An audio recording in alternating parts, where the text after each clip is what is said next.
Get this started, so I want to make sure we have time to get through all of your questions. And in saying that, I'm not just speaking for myself, I'm speaking for most of my colleagues up there, particularly the freshmen who were elected to get things done for their constituents and not to watch the government shut down. So I felt it was important to come back this weekend and to have a session to talk about this crisis that we are in. I imagine a number of folks are worried about the IRS and the status of our tax returns. If you have a small business, you cannot get a loan guaranteed by the Small Business Administration. If you're a larger company, you need an export license that requires a license. There's nobody there to help you. Contracts to fix senior living facilities cannot be fulfilled right now. And then, of course, on top of that, you have 800,000 government employees who are not being paid. About a third of them are veterans, military veterans. Yesterday, in the House and the Senate legislation that I think President Trump will sign to ensure that everyone who is furloughed or working without pay will get their back pay when the shutdown is over. That's a good thing. But if you have rent to pay today, if you have bills to pay today, if you have creditors who are chasing you today, that's a small comfort. We should pay the people who are securing the border. And right now, the Border Patrol and all the folks who are interdicting drugs and trying to stop unauthorized entry are going without pay. The FBI, going without pay. The Secret Service risks their lives for the President of the United States. They're not being paid.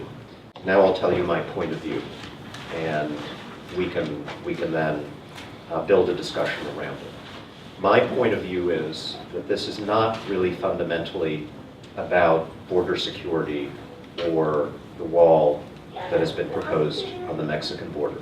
Those are important questions, and we should talk about those. But I don't think this is fundamentally a dispute about that.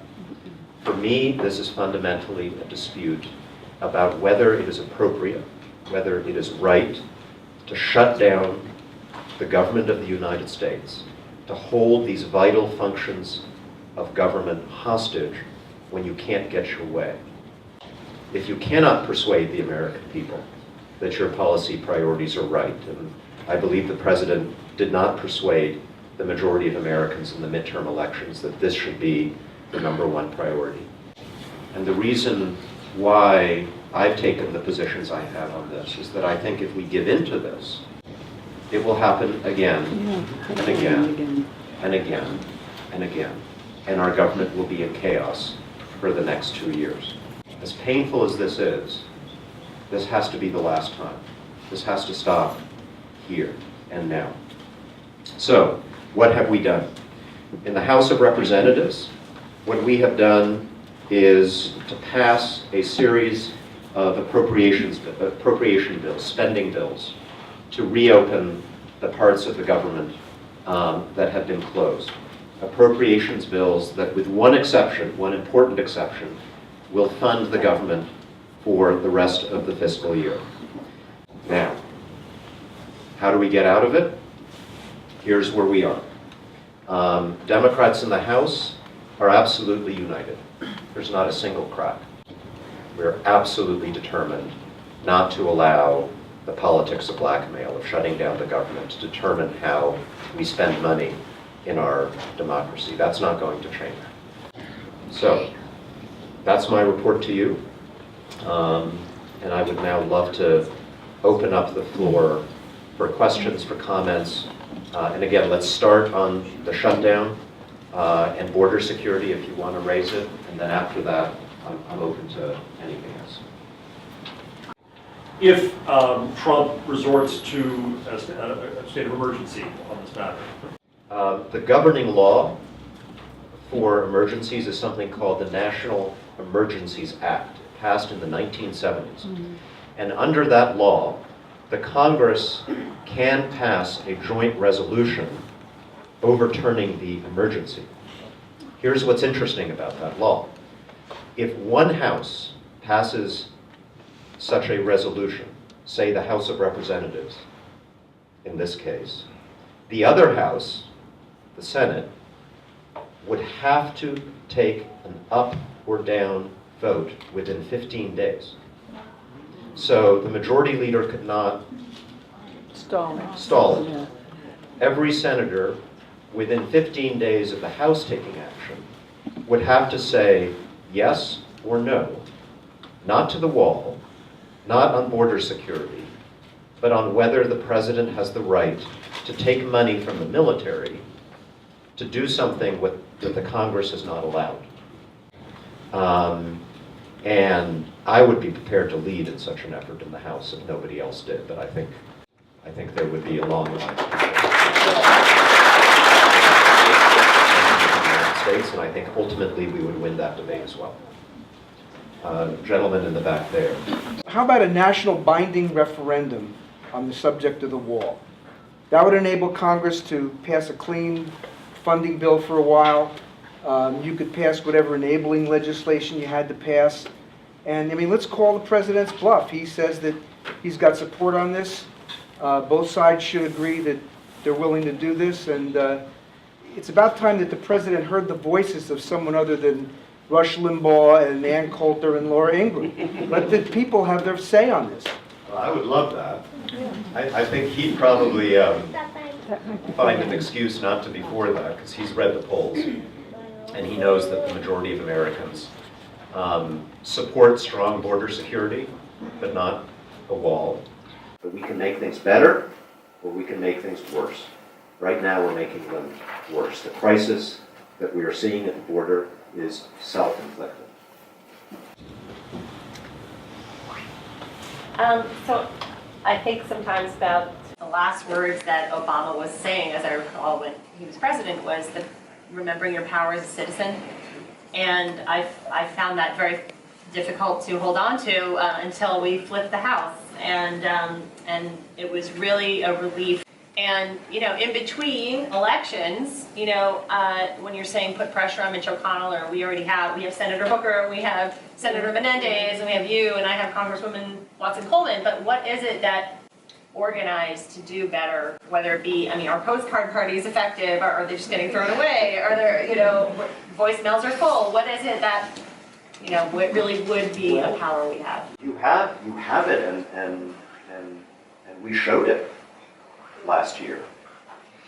You know, ultimately, it comes back to how things should work in America. And I said, if you have a point of view, whether you're Donald Trump or Tom Malinowski or anybody else, go out there, try to win an election, and then try to persuade the people who got elected. We fought an election in November that, I tried to make it about health care and gun violence and infrastructure. The president tried to make it about immigration. And the American people spoke. That's how things are supposed to work. And I didn't do that, you did that. Postcard parties and volunteering and door knocking and people running for office and all the things that went into the American people delivering that message. It's a really interesting question. What I have said on the question of impeachment is that whether it's this president or any future president, the issues before us today, or any future issues, for impeachment to be a viable and correct course of action in America, it has to be seen as the patriotic thing to do and not the partisan thing to do. And that is, setting aside the Russia stuff, Right.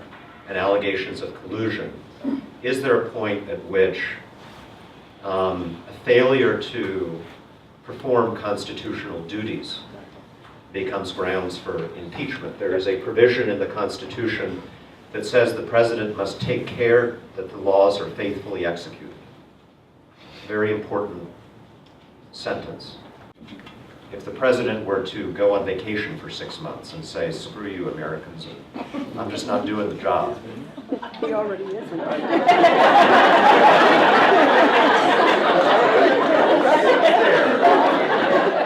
He's doing a job. Let's be fair. That's an extreme example. We're not there yet. But the point is, right, that would not be a crime. But there's a point where failure to do your basic constitutional duty, or creating chaos in governance, refusing to protect our country from foreign adversaries. None of these things would be technically crimes, but theoretically could be impeachable offenses. In the far corner there. Yes. Yes, if I can ask you a question about the climate crisis, a little off the subject that we've had so far. What is your thinking, both from a policy perspective and also a political perspective? Because I know how complicated this is, and I know there are lots of divisions, but meanwhile the clock is ticking. And I just, what are the priorities and what's on your to-do list for this? Okay. I'm happy to take questions on other minor issues, like how do we save the planet. So, yes, it's about saving the planet, and it is the crisis of I think the biggest crisis of our time. A lot of competition, unfortunately. So we haven't yet found that breakthrough that breaks the connection between economic growth and carbon emissions. That's the breakthrough that we need. In the next 2 years, we have a divided government. There are ambitious things that need to be done to deal with the climate crisis that we're not going to do in the next 2 years. I always want to level with people. So what can we do? We can keep things from getting worse at the federal level through oversight of EPA and the Interior Department, make sure that we don't see further rollback in environmental protections. We can deal with some of the corruption that has been introduced to these agencies. We can work at the state level, as we are doing in New Jersey, to try to accelerate the transition to a clean energy future. And we can use these 2 years in the Congress to try to develop the more ambitious proposals that we hopefully will adopt as a country after the next election. So that when we develop legislation, it's real, and we can credibly go to the American people and say, this is well thought through, we want you to embrace it. So that's what I want to spend the next 2 years doing. What I don't want to spend the next 2 years doing is, in the Democratic Party, people tearing each other to pieces because we don't all yet fully agree with each other on all the details of this bill.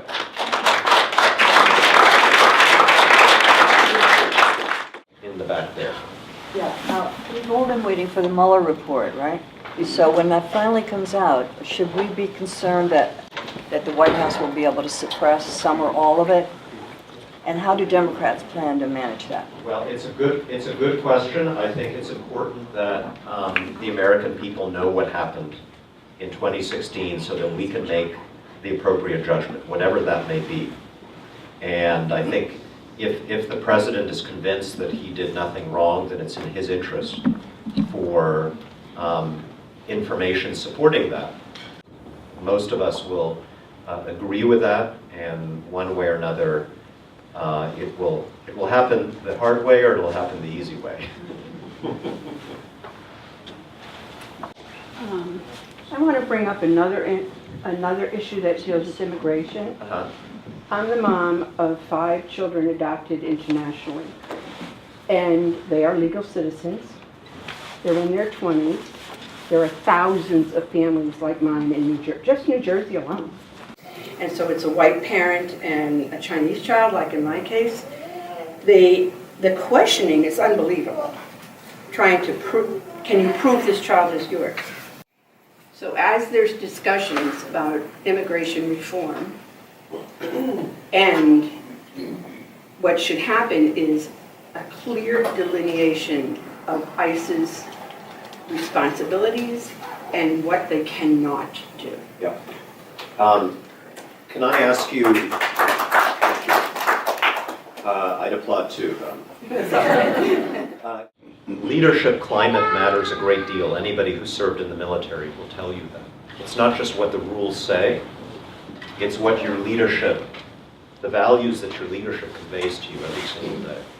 And in the US government, the leadership climate is set first and foremost by the president. In this case, the Secretary of Homeland Security. And I don't think they have been setting the kind of leadership climate that encourages individual border officers, ICE officers, to treat everybody with the sense of respect for American constitutional rights and liberties that we expect. And I think that's got to change, and that is not a Democrat issue or a Republican issue. That is something that anyone who wants this country to remain the land of the free should feel very, very strongly about. And we are going to set a different leadership climate from the House of Representatives. You know what's Be able to scary? So I think we have to respect that because the library is Yes. closing. We can, Congressman, I'm the library director. We have enough staff that we can allow for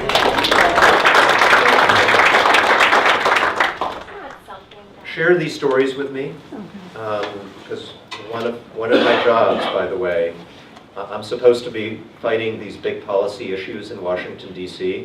I'm also supposed to be fighting for you individually if you have any problems in your interactions with any U.S. government agency, whether it's student aid or Social Security or an issue at a point of entry.